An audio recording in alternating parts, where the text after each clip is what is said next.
باللہ من الشیطان الرجیم بسم اللہ الرحمن الرحیم اللہم صلی علی محمد وعلی محمد۔ مومنین کرام، جس طرح کے عید کا دن ہم نے کیسے گزارنا ہے، یہ سوال بہت زیادہ ہوتا ہے، اور بعض مومنین کہتے ہیں کہ عید بالکل منانی نہیں چاہیے، بعض کہتے ہیں کہ عید بالکل ختم نہیں کرنی چاہیے، عید ہونی چاہیے۔ ہم یہ سیرت اہلیبیت سے پتہ کریں گے کہ عید کس طرح منانی چاہیے۔ عید کے دن امام زین العابدین علیہ السلام یا باقی اہل بیت علیہ السلام کی روش کیا رہی ہے، وہ عید کے دن نئے کپڑے بھی پہنتے تھے، مومنین میں بھی آتے تھے، عید بھی ملتے تھے، نماز بھی پڑھتے تھے عید کی، اور پھر بعد میں غم کا اظہار کر کے فرماتے تھے کہ ہماری عیدوں کی خوشیاں کم کر دی گئی ہیں، عیدوں کی خوشیاں ہماری ختم کر دی گئی ہیں۔ تو عید خداوند کریم کی طرف سے دیا گیا ایک مسلمانوں کے لیے ایونٹ ہے، ایک گفٹ ہے، ایک ہدیہ ہے، جس کو ختم نہیں کیا اہل بیت نے۔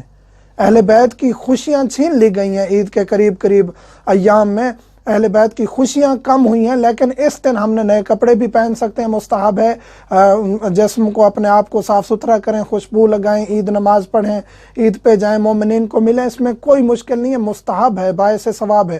اس کے بعد اگر آپ مجلس کرنا چاہتے ہیں یا عید رات کو مجلس کرنا چاہتے ہیں، غم کا اظہار کرنا چاہتے ہیں، تو اس میں بھی کوئی مشکل نہیں ہے۔ تو مومنین کو آپس میں چھوٹے چھوٹے مسئلوں میں لڑنا نہیں چاہیے۔ آج ہم ذکر کریں گے کہ عید نماز کے احکامات کیا ہیں۔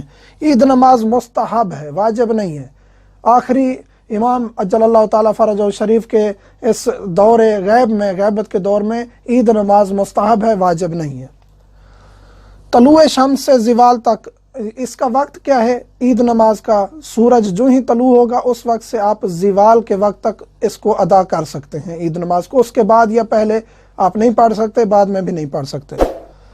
اور فطرہ اس سے پہلے نکالنا ہے، عید نماز سے پہلے۔ یہ میں تفصیلی طور پہ ذکر کر چکا ہوں، فطرہ کے احکام کے جو لیکچر تھا اس میں ہم نے تفصیلی طور پہ فطرہ کے احکام بتائے ہیں۔ کھلی جگہ پر پڑھنا افضل ہے۔ عید نماز عیدگاہ جیسے بنی ہوئی ہوتی ہیں، کھلا میدان ہے، صحرا ہے، یہاں عید نماز کو پڑھنا افضل ہے۔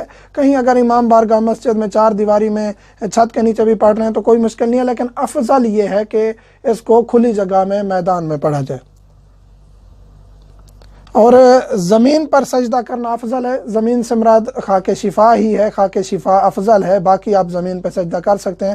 باقی چیزوں کی نسبت ویسے ہی زمین پر سجدہ کرنا، اور ان میں افضل ترین جو ہے وہ خاک شفا ہے۔ فرادہ بھی پڑھ سکتے ہیں۔ عید نماز کے بارے میں سوال زیادہ ہوتا ہے کہ اس کو ہم اکیلے پڑھ سکتے ہیں، بالکل پڑھ سکتے ہیں، اور اس میں کوئی مشکل نہیں ہے، فرادہ آپ عید نماز کو انجام دے سکتے ہیں۔ اذان و اقامت نہیں کہنی اس میں اگر جماعت ہو رہی ہے تو جو مؤذن ہے وہ 3 دفعہ الصلاۃ کہے گا، اور اس کے بعد عید نماز کو شروع کر دیں گے۔ 2 رکعت نماز ہے، حمد کے بعد پہلے رکعت میں سورۃ شمس پڑھنی ہے اور دوسری رکعت میں سورۃ غاشیہ پڑھنی ہے۔ 2 رکعت نماز پڑھنی ہے، پڑھتا ہوں عید نماز قربتاً اللہ، اللہ اکبر، اس میں حمد پڑھنی ہے۔ پہلی رکعت میں حمد کے بعد سورۃ شمس پڑھنی ہے، والشمس والضحیٰ، اور دوسری رکعت میں سورۃ غاشیہ پڑھنی ہے۔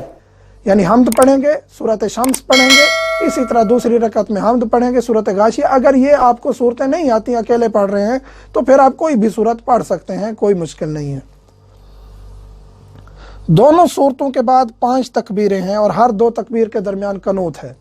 پہلی صورت پڑھی آپ نے، دوسری پڑھی، اس کے بعد آپ نے رکوع میں نہیں جانا، اس کے بعد آپ نے اللہ اکبر کہنا ہے، پھر قنوت پڑھنا ہے۔ قنوت میں ایک دعا ہے، مستحب ہے، وہ اگر آپ کو یاد ہے وہ پڑھ لیں، نہیں تو آپ کوئی بھی دعا پڑھ سکتے ہیں، اور اس کو انشاءاللہ ہم اس ویڈیو کے آخر میں وہ دعا بھی دے دیں گے تاکہ آپ سکرین شاٹ لے سکیں، یا انشاءاللہ ہم اس کو کمنٹس میں یا ڈسکرپشن میں بھی لکھ دیں گے۔ وہ دعا پڑھنی ہے، پھر اللہ اکبر کرنا ہے، پھر وہ دعا پڑھنی ہے، پھر اللہ اکبر کرنا ہے، پھر وہ دعا پڑھنی ہے۔ 5 تکبیریں کہنی ہے، اور ان تکبیروں کے درمیان آپ نے دعا کرنی ہے، 1 دفعہ کہہ کے پھر دعا، پھر 1 دفعہ تکبیر کہہ کے پھر دعا، اسی طرح جو ہی 5ویں تکبیر کہیں گے پھر آپ رکوع میں چلے جائیں گے۔ اسی طرح دوسری رکعت میں بھی ایسے ہی کرنا ہے۔ جماعت ہو رہی ہے تو اس میں جماعت اگر ہو رہی ہے تو پھر عید نماز پڑھا کے امام کھڑا ہوگا، کھڑا ہو کے اس نے 2 خطبے دینے ہیں، ایک خطبہ دے گا، اس کے بعد دوسرا خطبہ دے گا، دونوں خطبوں کے درمیان بیٹھے گا، تھوڑی دیر استراحت کرے گا۔ مستحب یہ ہے کہ اس کو اونچی آواز میں پڑھا جائے، عید نماز کو چاہے آپ فرادہ پڑھ رہے ہیں چاہے جماعت کے ساتھ پڑھ رہے ہیں، اس کو اونچی آواز میں صورتیں ہیں، دعائیں ہیں، جو بھی اذکار ہیں بلند آواز سے، یعنی بہت زیادہ بلند آواز نہیں ہونی چاہیے، آواز نکالنی چاہیے۔ عید فطر سے پہلے عید فطر سے پہلے کھا کے جانا چاہیے گھر سے. آپ عید نماز کے لیے جا رہے ہیں تو عید فطر سے پہلے آپ کھا کے جائیں. اور عید اضحیٰ جو قربانی والی عید ہے اس میں آپ یہ ہے کہ عید پڑھ کے واپس آ کے گھر سے کچھ کھائیں گے. عید فطر یہ جو ابھی عید آ رہی ہے گھر سے کچھ نہ کچھ ناشتہ کریں, جو چیز ہے کھا کے جائیں, عید نماز پڑھیں. عید اضحیٰ میں اس کے برعکس ہے, عید پڑھ کے جب آئیں گے تو مستحب یہ ہے کہ جو آپ نے قربانی کی ہوئی ہے اس میں سے آپ کچھ کھائیں. مومنین سے ملتمس ہوں, ہمیں, میرے بچوں کو, میرے والدین کو ہر جگہ پر ہمیں دعاؤں میں یاد رکھا کریں. ہم بھی یہاں اہلیبیت علیہ السلام کی زیارات مقدسہ پر آپ تمام کو یاد رکھتے ہیں. الحمدللہ رب العالمین.